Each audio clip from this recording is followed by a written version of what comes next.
have got a little book to share with you today. This is a Just Because book. I guess we'll call it Blue 2.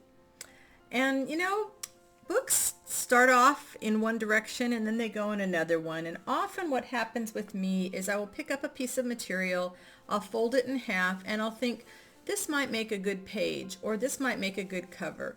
This is some upholstery fabric. I was putting away all my dyed fabrics, and I had some of these beautiful blues left over, and they weren't really big pieces, but this piece said, it could be a cover.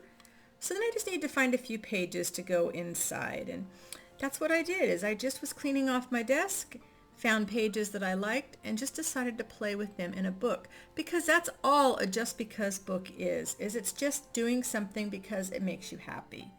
And for the cover, I just dropped some of my favorite variegated threads on top and stitched it down, added some knots and some beads, and just did the same thing here with some leftover silk that was in my thread box.